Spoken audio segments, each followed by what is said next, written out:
अस्सलाम वालेकुम। मेरा नाम कदस। इस वीडियो में पिछले 24 घंटों में क्रिप्टो मार्केट की लेटेस्ट न्यूज़, अपडेट्स और मेरा एनालिसिस मैं आपके साथ शेयर करूंगा। जो कुछ मैंने लर्न किया है वो इस वीडियो में मैं आपके साथ शेयर करूंगा।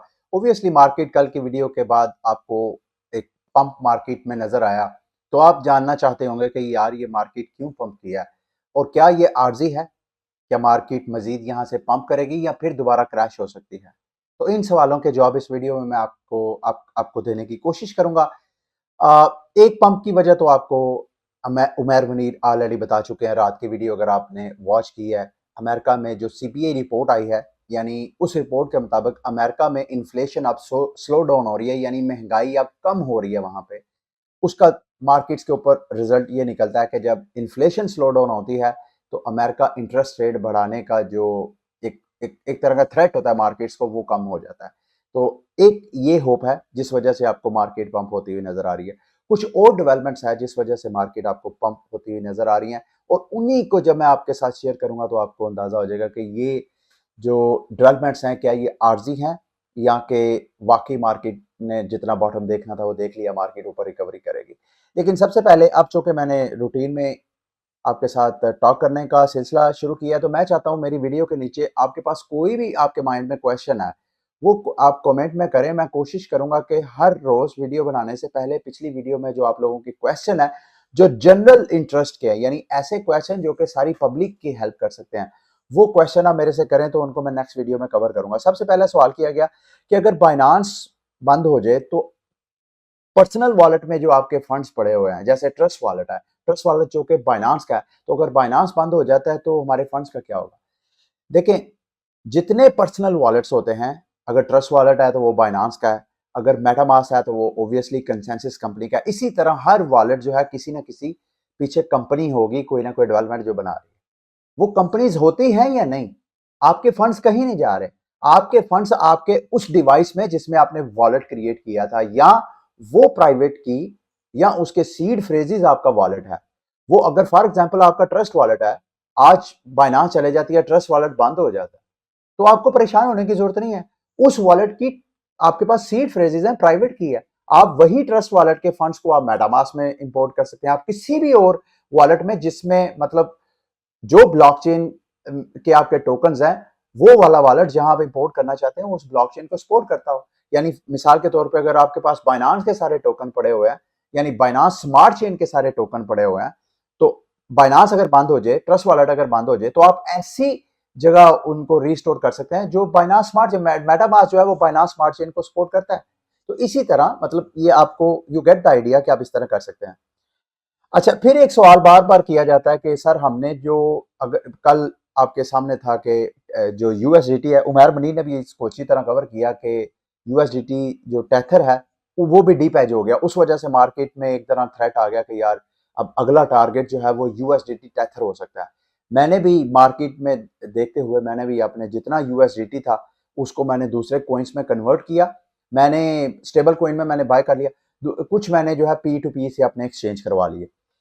सवाल ये था कि अगर यूएसडीटी को कुछ हो जाता है तो आप लोगों ने यूएसडीटी दे के जो बाय किया उन टोकन का क्या होगा? भाई उनका कुछ नहीं होगा। आपने स्पॉट में ट्रेडिंग की है, आपने यूएसडीटी दे के आपने बदले में कोई और कॉइन लिया है, तो जब आपने एक चीज दे दी और दूसरी चीज ले ली, तो जिस जो चीज दे के ली वो जिस बंदे ने लिया उसने पूरी जिम्मेदारी ली है। जिस बंदे ने यूएसडीटी लेके, मतलब एक्सचेंजेस की मैं बात कर रहा हूँ, एक्सचेंजेस में आप ट्रेडिंग करते हैं ना, तो आपने जब एक्सचेंज को यूएसडीटी दे के बदले में बीटीसी ले लिया या कोई और कॉइन ले लिया, तो यू आर फ्री। अब आपके पास बीटीसी है।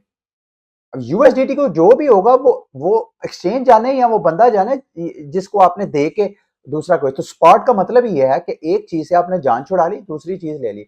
हाँ, खुदा ना खास्ता उसके बाद आपके पास अगर कोई चीज होती है तो आपको कोई प्रॉब्लम हो सकती है। और कल को जब आपने सेल करना है तो अगर तो यूएसडीटी अवेलेबल होगा तो आप यूएसडीटी में कन्वर्ट कर लेंगे, नहीं तो किसी और में कर लेंगे कन्वर्ट। ये जरूरी नहीं है कि जो पॉइंट दे के आपने बाइंग किया है उसी से आप सेल कर सकते हैं, ऐसा नहीं है। स्पॉट में सेलिंग की के मेरे से पूछा गया कि स्पॉट में हम सेलिंग कैसे करते हैं? स्पॉट में सेलिंग नहीं होती है। स्पॉट में आप सेलिंग कर सकते हैं, ये मैं बाइनांस के स्पॉट ट्रेडिंग प्लेटफॉर्म पे जाके आपको दिखाता हूं। ये देखें, इस वक्त बाइनांस के आम रूटीन में जब आप ट्रेडिंग करते हैं, फ्यूचर ट्रेडिंग, ऑप्शनल कोई भी लेवरेज ट्रेडिंग आप करते हैं, तो वहां पे आपको स्टॉप लॉस, लिमिट ऑर्डर जब आप लगाते हैं तो स्टॉप लॉस आपको टेक प्रॉफिट वगैरह की ऑप्शन मिलती है। जब आप स्पॉट में ट्रेडिंग करते हैं वहां पे ये ऑप्शन नहीं मिलती। तो स्पॉट में हमेशा या तो आप बाय करते हैं या सेल करते हैं। तो सेल सिंपल, अगर आपके पास ये स्क्रीन पे आपको नजर आ रहा है मेरे पास बीटीसी पड़ा हुआ, अगर मैंने सेल करना है तो यहां मैं सेल ऑर्डर लगा सकता हूं। इसी तरह मैंने बाय करना है तो मैं बाय कर सकता हूं। ऐसा नहीं है कि आप जैसे होता है कि आप कोई ट्रेडिंग करते हैं, आप एक खास कीमत पे जाके सेल करना चाहते हैं, सेल ऑर्डर लगाना चाहते हैं, सेल ऑर्डर लगाने के बाद आप नीचे टेक प्रॉफिट, नहीं ऐसा नहीं है। स्पॉट में ये चीज नहीं होती। स्पॉट में आपने एट अ पॉइंट आपने बाय करना होता है या आपने सेल करना होता है। अच्छा, उसके बाद जी मैंने कल जो बताया कि आप टॉप 10 कॉइन्स में इन्वेस्ट करें। किसी ने सवाल किया कि सर टॉप 10 कॉइन की आप क्या बात करते हैं, ये जो FTT था ये भी तो टॉप कॉइन था, टॉप एक्सचेंज चला गया तो अब तो कुछ भी सेव नहीं है। लूना भी गया, FTT, सोलाना, फिर USDT, ये सब क्राइसिस में और जो मार्केट में हो रहा है। देखिए, एक तो इस हवाले से मैं ये कहना चाहता हूं कि क्रिप्टो में जो भी आपने पैसा इन्वेस्ट करना है वो वाला करना है जिसके चले जाने से आपको कोई परेशानी ना हो। क्योंकि क्रिप्टो मार्केट बिल्कुल एक नाइव और नई एक एमर्ज मार्केट है। इसके अंदर अभी इसको मैच्योर होते, ग्रो होते अभी टाइम लगेगा। ये दीगर इन्वेस्टमेंट मार्केट्स की तरह रेगुलेटेड भी नहीं है। अब स्टॉक में मैंने कभी स्टॉक में इन्वेस्टमेंट तो नहीं की, लेकिन एक स्टॉक ट्रेडर था, वो मुझे बता रहा था कि कुदस भाई 24 आवर में अगर कोई स्टॉक की वैल्यू 4% या 5% से ज्यादा पंप करे तो बाकायदा SEC जो है, सिक्योरिटी एंड एक्सचेंज कमीशन, वो बाकायदा उसकी वेरिफिकेशन करता है कि पीछे कोई पंप और डंप की गेम। तो इस तरह क्रिप्टो मार्केट रेगुलेटेड नहीं है, तो ये हाईली रिस्की मार्केट है। ये जब तक मेच्योर नहीं होती, आपने ये माइंड में रख के करना है, जब तक रेगुलेशंस वगैरह नहीं होती। तो रही बात क्रिप्टो ट्रस्टेड, क्रिप्टो अनट्रस्टेड नहीं है, ये थोड़ी रिस्की है।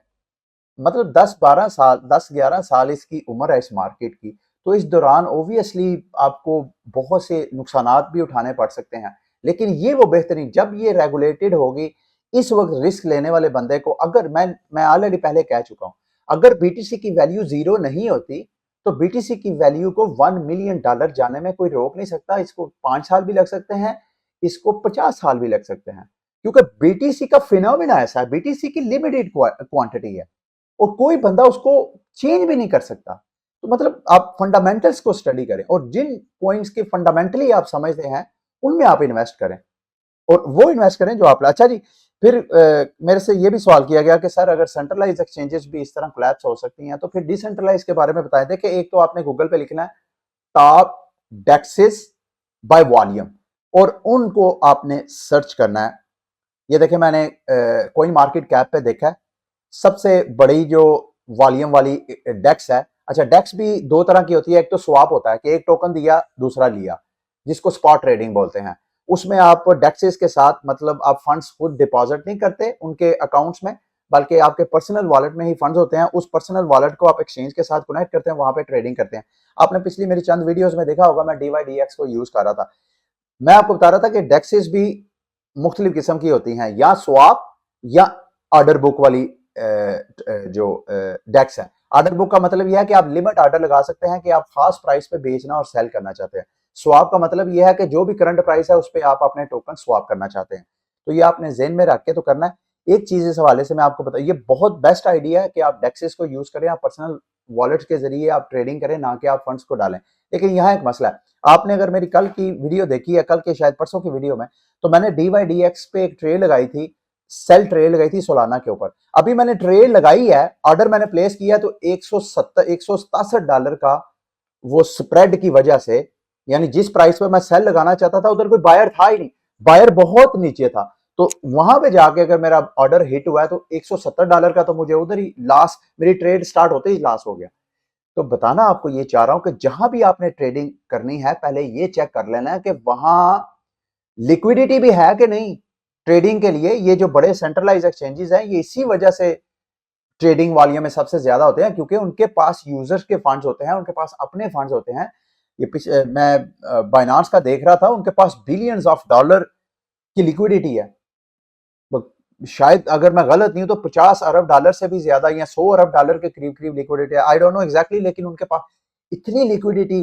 तो जब आपने डेक्सेस की तरफ जाना है तो सबसे पहले ये मेक श्योर कर लेना है कि उस डेक्स के पास इतना वॉल्यूम है कि नहीं ट्रेडिंग का। फिर जिस पेयर के ऊपर आप ट्रेडिंग कर रहे हैं उसकी लिक्विडिटी चेक करनी है। मतलब बीटीसी की ऑब्वियसली आप जितने डेक्सेस हैं उस पर आपको बड़ी लिक्विडिटी नजर आएगी, एक एक जगह पे आपको कई बायर और सेलर नजर आएंगे।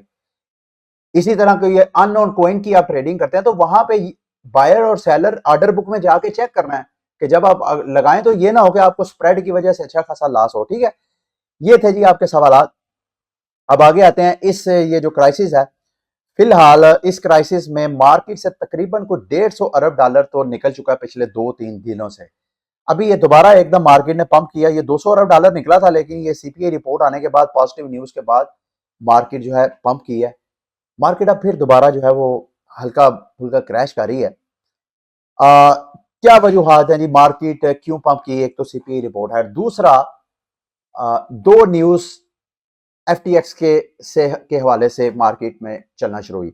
एक तो ये कि एफटीएक्स ने विड्रॉवल देना शुरू कर दी। वो बाद में पता चला कि वो विड्रॉवल वर्ल्ड वाइड नहीं हुई, वो मैं आगे जाके आपको बताता हूँ वो विड्रॉवल किसको दी। एक तो वो एक पॉजिटिव न्यूज आ गई। फिर दूसरा कि एफटीएक्स को बचाने के लिए 2-3 कंपनीज सामने आ गई कि भाई हम आपको बेल आउट करते हैं।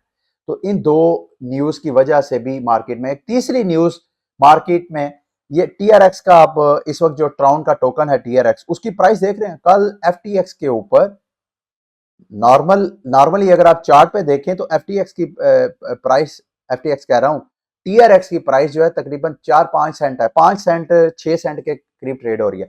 लेकिन एफटीएक्स एक्सचेंज के ऊपर इसकी प्राइस जो है $2.5 तक चलेगी। अब क्यों पंप हुई ये मैं बताता हूं। एफटीएक्स जो है वो विड्रॉवल तो दे नहीं रहा था, लेकिन जो टीआरएक्स जस्टिन सन है, जो ट्राउन फाउंडेशन का हेड है, उसने एफटीएक्स के जो फाउंडर हैं सैम बैंकमैन फ्रीड, उससे कांटेक्ट किया। उसने कहा जी कि आप जितने आपके यूजर्स हैं जो ट्राउन टोकन्स होल्ड किए हुए हैं उनको आप ट्रेडिंग की फैसिलिटी दें।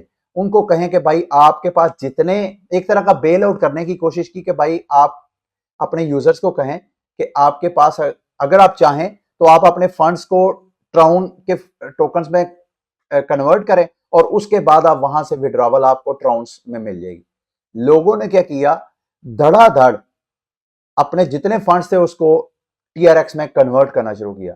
जब ऐसे करना शुरू किया तो एफटीएक्स पे ट्राउन के सारे टोकन्स की डिमांड बढ़ी तो प्राइसेस जो है, वही टोकन जो 5 सेंट का था वो $2.5 तक लोगों ने खरीदा कि किसी तरीके से कुछ ना कुछ तो हमारे पैसे रिकवर हो। तो उस वजह से टीआरएक्स की प्राइस पंप हुई। फिर ओवरऑल मार्केट के ऊपर भी आपको ये 3-4 न्यूज थी जिस वजह से मार्केट आपको पंप होती हुई नजर आई। फिर जो मैं आपको कह रहा था कि कुछ कंपनी, उनमें लेयर जीरो, ये एक वेंचर कैपिटलिस्ट है, इन्होंने कहा कि जितनी एफटीएक्स की इक्विटी है वो खरीदने के लिए रजामंद है और उनकी ये बातचीत चल रही थी। उन्होंने कहा कि मेरा ख्याल है 134 मिलियन के करीब सारा उन्होंने बाय करने का इरादा किया। वो भी एक पॉजिटिव न्यूज थी। अच्छा, फिर ये जो मैं विड्रॉवल का आपको बताया कि भाई विड्रॉवल देना शुरू की, विड्रॉवल एक्चुअली सारी एफटीएक्स के जो ग्लोबल यूजर हैं सबको नहीं दी, सिर्फ जो बहामा, चो के एफटीएक्स बहामा के अंदर ही इसका हेडक्वार्टर था, तो वहां के शहरियों को सिर्फ विड्रॉवल दी एफटीएक्स ने। उसको क्यों दी? क्योंकि रेगुलेटर्स ने, ये देखें वहां के जो रेगुलेटर्स हैं बहामा के सिक्योरिटी एंड एक्सचेंज कमीशन, उन्होंने जितने एफटीएक्स के एसेट्स थे उनको फ्रीज कर लिया। ये लेटेस्ट अपडेट है जो मैं आपके साथ शेयर कर रहा हूं। वहां के जो सिक्योरिटी एंड एक्सचेंज, वहां के जो रेगुलेटरी टीम है, उन्होंने एफटीएक्स के एसेट्स को सीज कर लिया। तो अब ये जो रिकवरी के चांसेस थे एफटीएक्स के, वो मुझे ऐसे लग रहा है कि इस अपडेट के बाद शायद वो कम से कम होते जाएंगे। तो इस वजह से आपने इसको जहन में रख के तो फिर आपने ट्रेडिंग करनी है। अच्छा, उसके बाद जी, हाँ, एफटीएक्स को अब बेल आउट करने के लिए सरमाया तकरीबन $9 अरब एफटीएक्स को इस क्राइसिस से निकालने के लिए चाहिए। अब ये $9 अरब जो बैंकमैन फ्रीड है वो ओके, जो OKX है उसके फाउंडर से हेल्प लेने की कोशिश कर रहा है। जो जस्टिन सन है ट्राउन फाउंडेशन, उससे उसने पैसे मांगे। तो इस तरह वो मार्केट के जो बिग प्लेयर्स हैं, जो सेलिब्रिटीज हैं, उनसे वो पैसे मांगने की कोशिश कर रहा है। अगर तो वाकईतन मार्केट के सारे प्लेयर्स उसको हेल्प आउट कर देते हैं तो फिर ये सारे जो इश्यूज हैं ये कम हो सकते हैं, मार्केट दोबारा रिकवरी कर सकती है, क्योंकि अमेरिकी फंडामेंटल्स भी फिलहाल तो आपको दुरुस्त होते हुए नजर आ रहे हैं। तो फिर मार्केट अपनी रिकवरी कर सकती है। अच्छा, साथ साथ एक और बुरी न्यूज है कि सिर्फ बहामास में ही नहीं, जो अमेरिका की सिक्योरिटी एंड एक्सचेंज कमीशन है, मीडिया रिपोर्ट्स हैं वाशिंगटन की जो मीडिया हाउस है उन्होंने रिपोर्ट किया है कि अब वो भी FTX के ऊपर इन्वेस्टिगेशन उन्होंने अपनी स्टार्ट कर दिया। ठीक है, ये थी सारी अपडेट और साथ अब चंद एक मैं कंपनीज आपको बताना चाहता हूँ जो इस क्राइसिस की वजह से जिनके ऊपर असरात जा रहे हैं। सबसे पहला जी ब्लॉकीफाई ने अपनी विड्रॉवल्स रोक रही हैं। बकौल उनके उनके $400 मिलियन FTX में फंसे हुए थे, वो भी गया एक कंपनी के ऊपर। ये डोमिनो इफेक्ट है, यानी एक स्लेट गिरती है वो अगली को गिराती है, वो अगली को गिराती है, इस तरह डोमिनो इफेक्ट होगा। ये पहला इफेक्ट आपको ब्लॉकीफाई का नजर आया। दूसरा जेनेसिस, इसके बारे में मैंने आपको कल भी बताया था। ये भी कहते हैं कि उनके उनके $175 मिलियन जो थे वो FTX में पड़े हुए थे, वो भी फंस गए। फिर ये ओंटारियो टीचर्स पेंशन फंड, इन्होंने मेरा ख्याल साल के स्टार्ट में या पिछले साल इन्होंने इन्वेस्टमेंट की थी। कितनी, मेरा ख्याल है इन्होंने भी अच्छी खासी इन्वेस्टमेंट की थी। जितने टीचर्स के पेंशन फंड्स थे वो इन्होंने क्रिप्टो में जो FTX एक्सचेंज थी उसकी फंडिंग हो रही थी, तो वहां पे फंड रेजिंग में इन्होंने पार्टिसिपेट किया था। सात और भी 29 और टोटल 30 वेंचर कैपिटलिस्ट थे जिन्होंने FTX में इन्वेस्टमेंट की थी, तो इनको भी अच्छा खासा हिट, साथ जो 30 कंपनीज है उनको भी अच्छा खासा हिट मिला है। अब जाते जाते मैं सिर्फ आपको एक चीज कहना चाहता हूं कि ये जितने FTX के इन्वेस्टर्स हैं, अभी जो रिकवरी FTX की को क्राइसिस में निकालने के लिए होगी, फिलहाल जो फोकस है, ये जो $9 अरब मैंने आपको बताया ना, ये $9 अरब तो सिर्फ यूजर्स का विड्रॉवल है। अभी जो इन्वेस्टर्स की पेमेंट्स हैं वो उसमें एडेड नहीं है। और इन्वेस्टर की पेमेंट्स फिलहाल उनका मानना यह है कि अगर इसको बचाना है, इस डूबते जहाज को, तो पहले यूजर्स के विड्रॉवल प्रोसेस कर लें। ये इन्वेस्टर जाएं भाड़ में, इनको बाद में अगर कंपनी दोबारा खड़ी होती है तो आहिस्ता आहिस्ता उनको उनके जो फंड्स हैं वो दे देंगे। तो ये अभी सिचुएशन है उसकी रिकवरी के हवाले से। ठीक है, लास्ट में जी अगर तो ये क्राइसिस मजीद बढ़ता है तो BTC के ऊपर बहुत बड़ा प्रेशर आएगा। ये ऑलरेडी जो बिटकॉइन माइनर्स हैं उन्होंने अपनी रिग्स जो हैं वो ऑफ कर दी हैं, क्योंकि अब बिटकॉइन माइन करना ज्यादा कॉस्टली है जो बिटकॉइन की प्राइस है।